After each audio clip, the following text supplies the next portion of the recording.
Fala galerinha, fala pessoas! Olha só, Primeira República, finalmente o Brasil é uma república, não é? A gente sai daquela monarquia, percebe? Esse número te lembra alguma coisa? Volta 100 anos, quando a França acabou com o antigo regime, né? Revolução Francesa. O Brasil só vai fazer isso 100 anos depois. 100 anos depois é que a gente se livra da monarquia. Tá bom? E aí, a gente tem a Primeira República. Finalmente o Brasil se torna uma república e essa primeira fase vai até 1930, né? Com a Revolução de 30, que vai levar Getúlio Vargas ao poder. A gente vai falar disso ao final. Vamos lá? Essa Primeira República ela pode ser dividida em duas partes.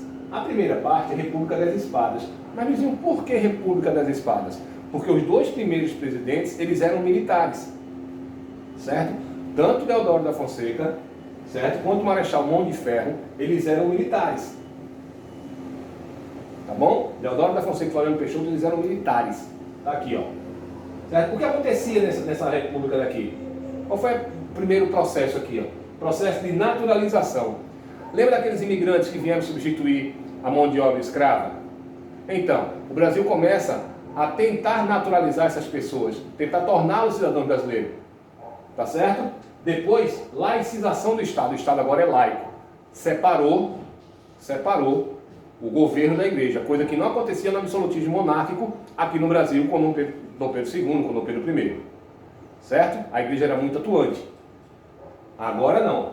Agora, para todos os efeitos, de modo legal, o Brasil é um Estado laico. Tá certo? Política de encilhamento. O que é política de encilhamento, gente?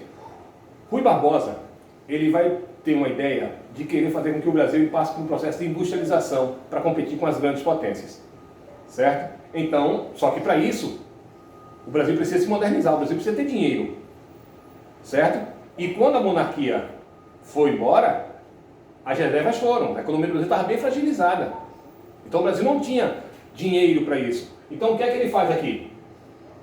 Ele começa a imprimir nota, ele manda fazer dinheiro.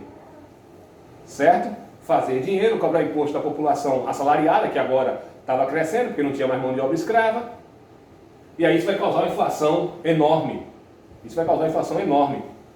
Tá bom? O Brasil não tinha confiabilidade com os outros países, nesse primeiro momento de instabilidade política. E aí eu vou fazer a Constituição de 1891, a primeira Constituição republicana do Brasil.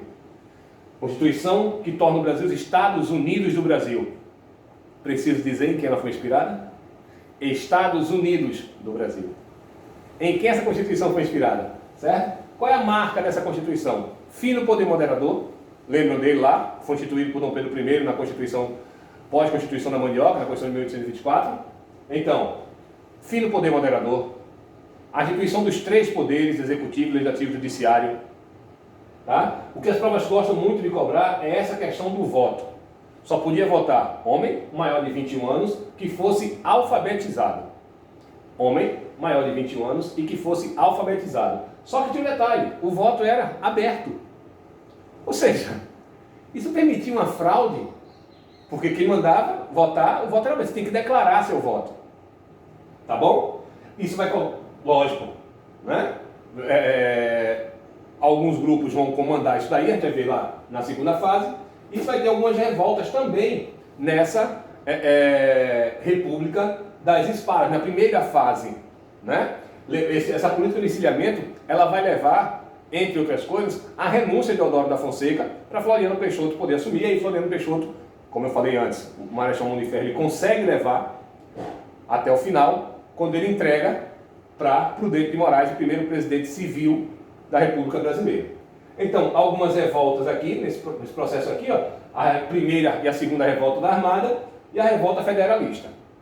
Tá bom? Aí a gente vai para a República Oligárquica. Oligarquia é o quê? Governo de poucos.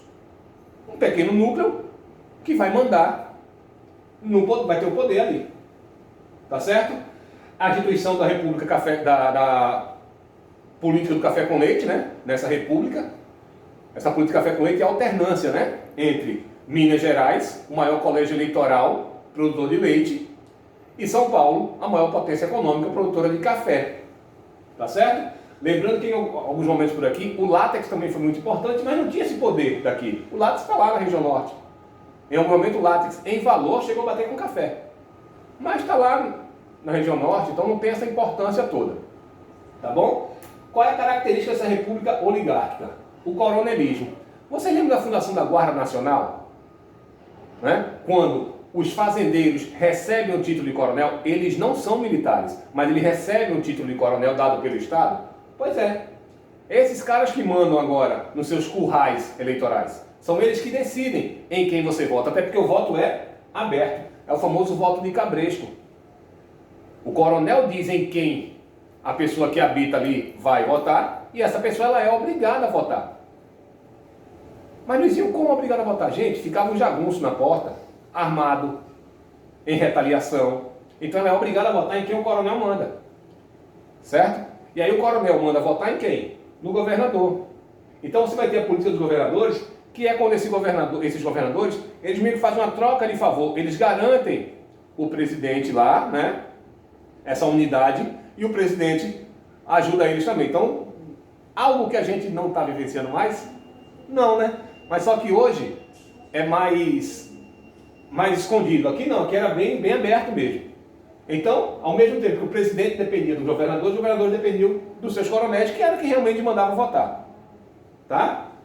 A valorização do café, você vai ter aí, por exemplo, o convênio de Taubaté, quando o governo ele compra reserva, então, ou seja, quem produzia café, os barões do café, ele podia produzir, ele tinha certeza que ou ele vendia ou o governo comprava esse estoque.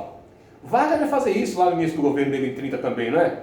Mas aqui no convênio de Taubaté, valorização do café. Uma elevada inflação, o Brasil não consegue sair dessa parte aqui ainda, mas aí ele vai renegociar a dívida com a Inglaterra, tá, para que ele possa voltar a respirar. E você vai ter também algumas revoltas. Como a gente teve aqui, a gente vai ter revoltas aqui também na República Oligárquica.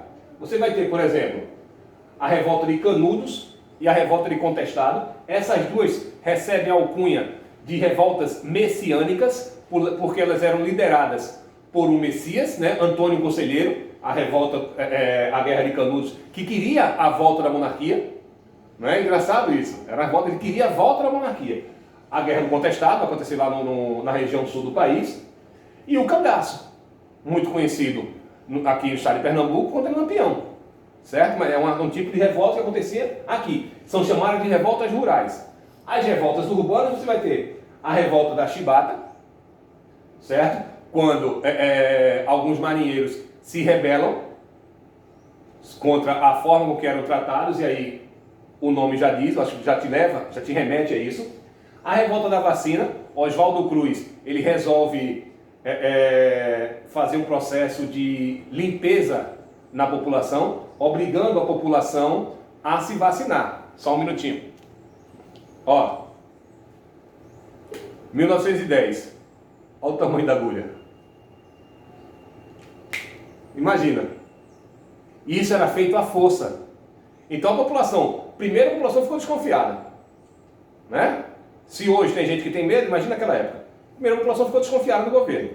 Então esse processo de europeização, né? Eu queria tornar o Brasil mais europeu possível, certo? Então eu vou tentar fazer com que isso ocorra.